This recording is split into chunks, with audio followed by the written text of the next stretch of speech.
So the nice thing about chapter 13 is we're not reinventing the whole conservation of energy.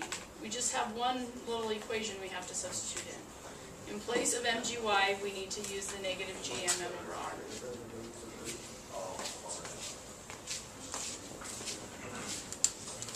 Your homework problem, you have a homework problem, for example, where you have an asteroid headed towards Earth, and it tells you how fast the asteroid is moving and how far away it is. And it asks you, if it were to collide with Earth, how fast would it be moving upon collision?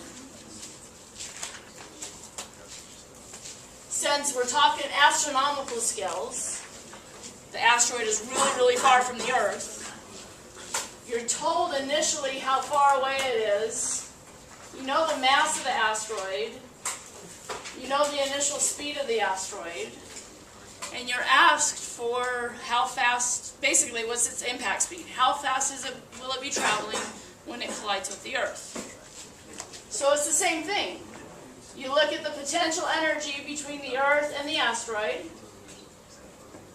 You have some initial position where it's at, so you have initial potential energy because of where it's at.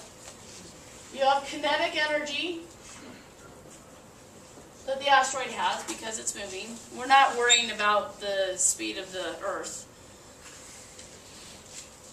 The speed of the Earth isn't changing, well, not significantly from when the asteroid is this far away to right before it hits the Earth.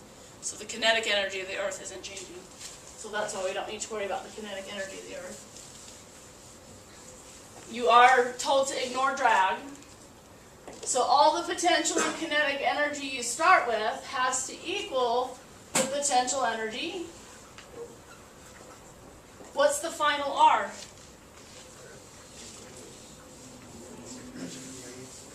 Radius of the Earth, exactly right. Plus whatever kinetic energy the asteroid has, finally. You're looking for that V final. Turns out you don't actually need the mass of the asteroid. The only way you would need the mass of the asteroid is if you were told to take into consideration air resistance. So if you were to include drag, then you would need the mass of the asteroid. You're just solving for the final V. You know the radius of the Earth, the mass of the Earth. You're told the initial speed and the initial position, how far away it is from the center of the Earth. So you can find the final speed. And then it throws things up and it gives you part B and it says, what if it was to miss the Earth by a certain distance? How fast would it be going as it passed by the Earth? What would that change? So if instead of being on a head-on collision where it's going to crash into the Earth, Earth's over here and it's going to pass by. It tells you how far it passes by. Break it into parts. All you have to do is add that extra little distance and miss by. That's it. Still has the same initial potential and kinetic energy. The only difference is how far it ends up being at your final position. Energy's really cool that way. You just need to know where it is and how fast it's going and you're good to go.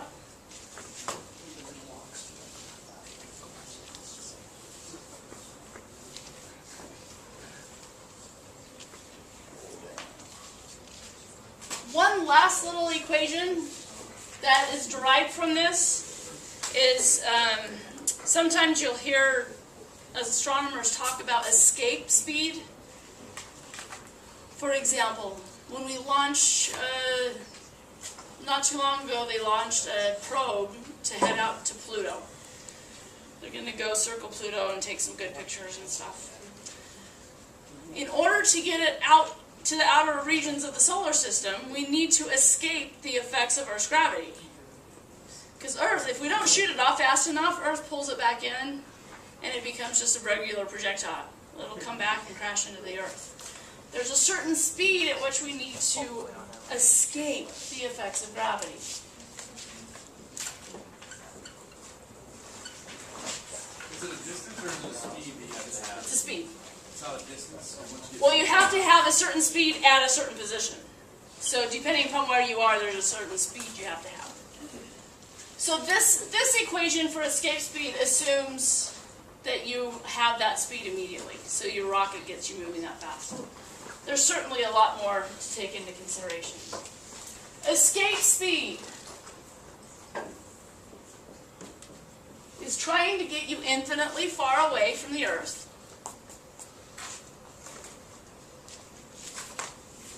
But escape speed is the absolute minimum speed you could be going to make this happen. So that means you're going to be left with no kinetic energy.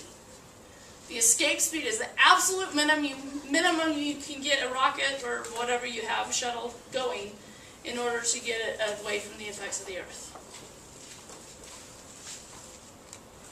Same equation. Gravitational potential energy, mass of the spaceship, whatever it happens to be. It's starting on the Earth, so the initial r needs to be the radius of the Earth, plus the kinetic energy that it has. This will be the escape speed specifically. If r is infinity, what happens to our potential energy equation? It goes to 0. Since escape speed means the minimum amount of energy to get you out there, it's not leaving you with any energy left to do anything, so it's not particularly helpful. This is just the absolute minimum speed you'd have to travel. Mass of the spacecraft will cancel. So mass of the shuttle, the mass of the rocket, whatever it is that's going. Taking that to the other side,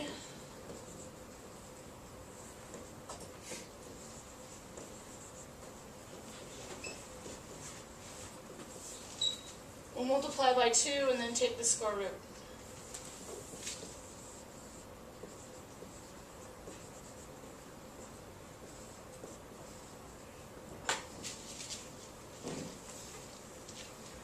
So that's the absolute minimum speed an object must be traveling in order to escape the effects of the Earth.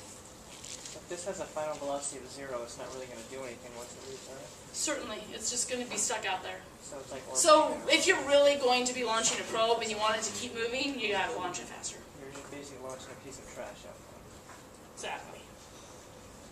That's something American would do. True.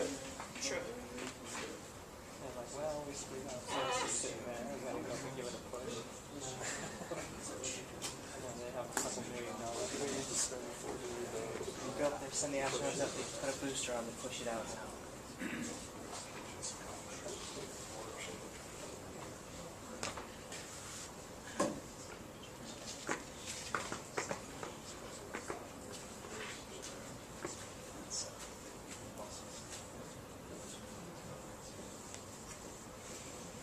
So it's just over 11 kilometers per second.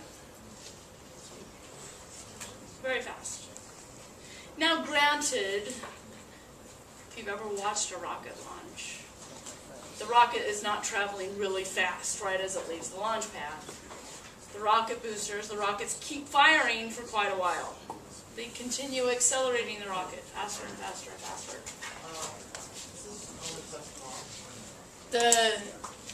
This type of thing, yes.